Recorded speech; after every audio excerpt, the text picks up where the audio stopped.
থাকবে।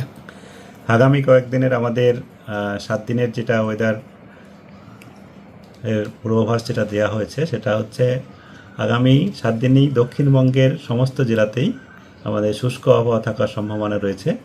উত্তরবঙ্গে আগামী 24 ঘন্টাতে কয়েকটা জেলাতে যেমন দার্জিলিং, কালিম্পং, জলপাইগুড়ি এবং আলিপুরদুয়ার এই জায়গাগুলোর মধ্যে বিক্ষিপ্তভাবে এক দু জায়গায় হালকা বৃষ্টিপাতের সম্ভাবনা রয়েছে।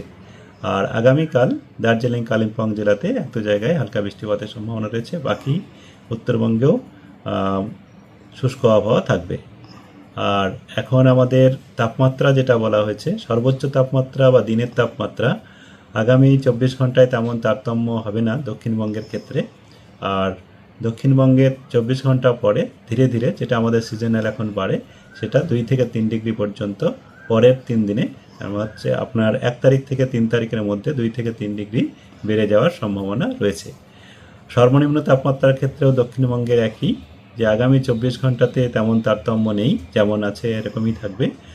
তবে 24 ঘন্টা পরে ক্রমশ 2 থেকে 3 ডিগ্রি পর্যন্ত বাড়বে জেলার বিভিন্ন অংশে। আর উত্তরবঙ্গের ক্ষেত্রে যেটা রয়েছে, উত্তরবঙ্গের জেলাগুলিতে আগামী 3 দিন পর্যন্ত বা আগামী 4 দিন পর্যন্তই 3 থেকে 4 দিন পর্যন্তই তেমন তারতম্য হওয়ার সম্ভাবনা নেই, সর্বোচ্চ এবং সর্বনিম্ন দুটো তাপমাত্রার ক্ষেত্রেই। আর 4 দিন পরে তাপমাত্রা ক্রমশ উত্তরবঙ্গে সর্বনিম্ন এবং সর্বোচ্চ দুটোই রাতের এবং দিনের তাপমাত্রা বাড়বে বলে মনে হচ্ছে, পূর্বাভাস দেওয়া হয়েছে। কলকাতা তার পার্শ্ববর্তী অঞ্চলের জন্য যেটা বলা হয়েছে, কলকাতাতে আগামী 24 ঘন্টার মধ্যে খুব বেশি তাপমাত্রা তারতম্য হওয়ার সম্ভাবনা নেই। মূলত প্রধানত পরিষ্কার আকাশই থাকবে কলকাতাতে। আগামীকাল সর্বনিম্ন তাপমাত্রা সকালে 19 ডিগ্রি সেলসিয়াসের কাছাকাছি থাকার সম্ভাবনা। আজকে সর্বোচ্চ 31, কালকেও 31-এর কাছাকাছি থাকার সম্ভাবনা রয়েছে। আর মূলত পরিষ্কার আকাশই থাকবে। আর যেটা 1 তারিখের জন্যে বলা হচ্ছিল যে 1 তারিখে তাপমাত্রা আমাদের 31-এর কাছাকাছি থাকবে, 31-32-এর কাছাকাছি থাকবে সর্বোচ্চ তাপমাত্রা। সর্বনিম্ন তাপমাত্রা 20 থেকে 21-এর মধ্যে থাকবে। আর মূলত পরিষ্কার আকাশই থাকবে, তবে দুপুরের দিকে কিছুটা মেঘলা আকাশ স্থানীয়ভাবে হওয়ার সম্ভাবনা রয়েছে। বাকি মূলত পরিষ্কার আকাশই। কারণ এটা আমাদের তাপমাত্রা একটু বাড়ছে, তার জন্য কিছুটা হিউমিডিটিও কিছুটা বাড়বে, তার জন্য স্থানীয়ভাবে কিছুটা মেঘ হতে পারে। সম্ভাবনা কম, তবে হওয়ার সম্ভাবনা কিছুটা রয়েছে। তবে বৃষ্টিপাতের কোনো সম্ভাবনা নেই।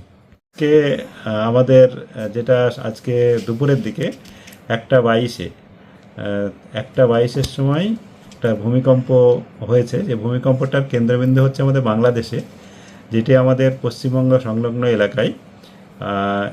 ল্যাটিটিউড লঙ্গিটিউড ওয়াইজ যার কেন্দ্রবিন্দু হচ্ছে 22.57 হচ্ছে ল্যাটিটিউড, 89.11 হচ্ছে লঙ্গিটিউড, এটা হচ্ছে আমাদের পূর্ব অংশ। আর কলকাতা থেকে পূর্ব দিকে 80 কিলোমিটার দূরে, মোটামুটি 80 কিলোমিটার দূরে এর অবস্থান ছিল। আর এর প্রভাবে আমাদের অনেক জায়গাতেই কলকাতাতে যেটা ফিল হয়েছে, সবাই আপনারাও ফিল করেছেন। এটাই হচ্ছে ওর সর্বোচ্চ ইন্টেন্সিটি, যেটা তীব্রতা আমাদের রিক্টার স্কেলে, সেটা ছিল 5.5।